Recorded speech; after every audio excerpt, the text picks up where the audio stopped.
Mais ou menos uma semana antes da cirurgia vai ser a data em que nós vamos agendar o procedimento.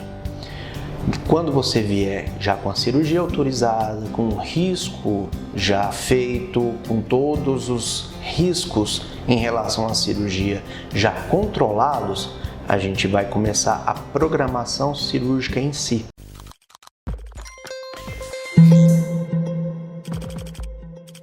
Nesse momento, eu vou usar um aplicativo que a Sociedade de Quadril disponibiliza para os ortopedistas, e por esse aplicativo nós vamos fazer um planejamento da sua cirurgia. Inclusive, eu já falei sobre isso e vai ter também um link para que você acesse o planejamento pré-operatório e entenda o que é esse template que nós vamos fazer. Nesse momento também, nós vamos programar todas as orientações que vão ser feitas antes da cirurgia. Eu vou indicar um sabonete para que você tome banho 2 ou 3 dias antes da cirurgia para poder diminuir o risco de infecção. Vou também orientar para que você compre ou alugue pares de muleta ou, se não, um andador para poder ser utilizado durante a internação, as meias de compressão, e todas as orientações e dúvidas que você tiver sobre o procedimento vão ser tiradas nesse mesmo momento, nessa consulta que é realizada pelo menos uma semana antes da cirurgia. Nessa consulta também vai ser entregue um documento que é chamado de termo de consentimento informado, que é um documento em que eu explico para você quais são os riscos da cirurgia, quais são as possíveis complicações e que você está ciente disso e que você entende que é uma coisa que pode acontecer. Com uma semana antes da cirurgia, vai ser o momento em que nós vamos entender qual é o grau da sua dor, qual é o seu grau de limitação, e nesse momento vai ser criado um documento em um aplicativo chamado Ares Quadril, em que há todas as cirurgias que são realizadas por mim, são catalogadas, e a gente usa vários protocolos para poder avaliar dor, avaliar satisfação e avaliar mobilidade e função do quadril. E essas informações são compiladas mês a mês, e comparando-as a gente consegue entender que se houve ou não uma melhora depois da cirurgia. No dia da internação, normalmente você vai chegar em jejum no hospital desde o dia anterior. Você deve jantar, beber água, e no outro dia, durante a manhã, vai acordar, tomar um banho com sabonete de clorexidina, que vai ser o sabonete que vai ser orientado, e vai para o hospital para fazer a internação. Se a cirurgia for feita na parte da manhã, provavelmente estará de jejum desde a noite anterior.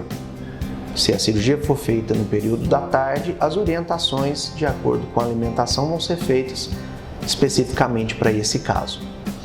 Você vai ser internado, vai ficar no quarto, e dentro do quarto o anestesista vai fazer uma visita.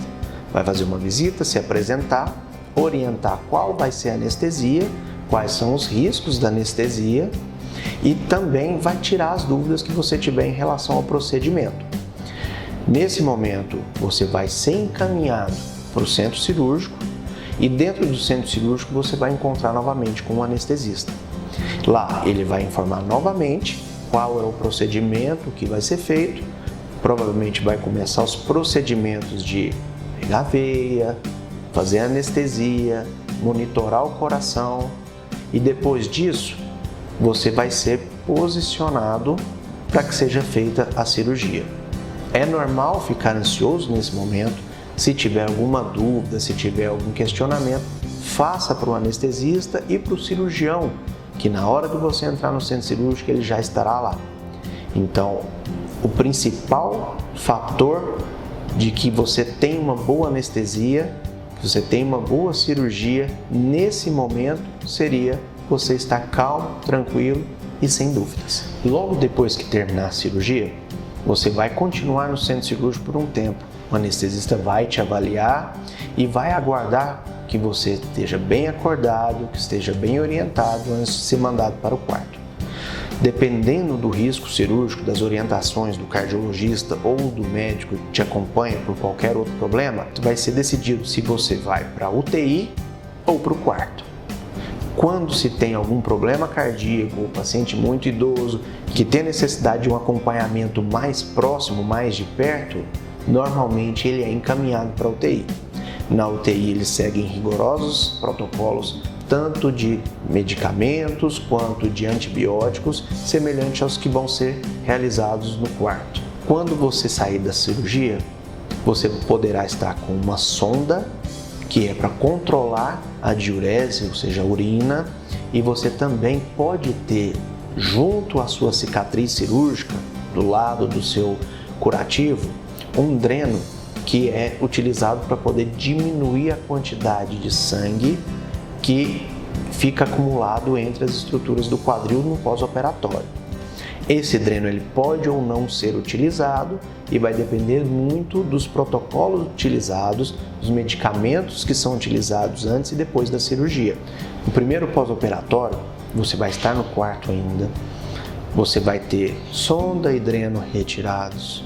Dependendo da sujidade do seu curativo, vai ser trocado o curativo nesse momento. E desde o primeiro dia vão ser feitos exercícios fisioterápicos.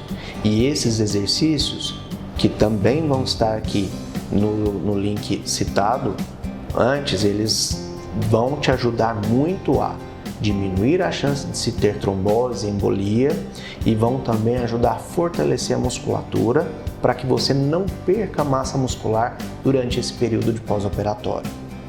Nesse primeiro dia também é comum que você tenha uma bomba que a gente instala nas pernas para que faça uma compressão sequenciada, tanto de pés quanto de panturrilha, para que se diminua a chance de se evoluir com uma trombose ou uma embolia. Nesse momento você já vai estar usando as meias que você comprou e que levou para o hospital, e essas meias elas vão ser colocadas dentro do centro cirúrgico. O primeiro pós-operatório, que é o primeiro dia depois da cirurgia, você também fará exame de sangue e fará também uma radiografia para a gente poder avaliar e entender como que ficou a cirurgia no pós-operatório. O segundo dia de pós-operatório normalmente é o dia que a gente dá alta para o paciente. Nesse dia as dores já diminuíram bastante, a noite anterior ele já vai ter dormido melhor. Nesse dia a gente faz uma troca de curativos quando necessário. Existem curativos específicos em que a gente consegue fazer a cobertura da ferida com curativo estéreo, que não tem necessidade de se fazer uma troca tão frequente. Então esse curativo seria trocado somente em um futuro retorno no consultório. Mas a princípio, nesse dia, estando os exames ok, a radiografia ok, paciente sem dor, existe uma possibilidade muito grande que ele tenha alta para casa. Caso você continue tendo dor, seja passando mal, com náuseas ou sem confiança para ir embora, não tem problema. Informe isso para o seu médico e ele vai avaliar os prós e os contras, discutir com você e entender se tem ou não necessidade de ir embora nesse momento. Alguns pacientes têm uma recuperação além daquilo que a gente espera. E grande parte desses pacientes que têm uma recuperação muito rápida, a gente consegue inclusive dar alta no primeiro pós-operatório. O paciente não tem uso de sonda, não tem dor, a cirurgia não teve sangramento, existe uma possibilidade de alta já no primeiro operatório. Nesse segundo dia de pós-operatório, o seu médico também vai orientar o que pode ser feito, o que não pode ser feito. Vai ser o dia que ele vai te dizer a data do seu retorno, que vai orientar os exercícios que vão ser realizados em casa, como será feita a fisioterapia no pós-operatório e quais são as expectativas. Normalmente nesse dia ele vai deixar agendado já o dia do retorno pós-operatório para que se avalie curativo, que normalmente acontece dentro de uma semana, e o que você deve fazer nesse intervalo. Pacientes que não moram na mesma cidade do cirurgião, o ideal é que essa primeira semana consigam um lugar para ficar e fiquem na mesma cidade.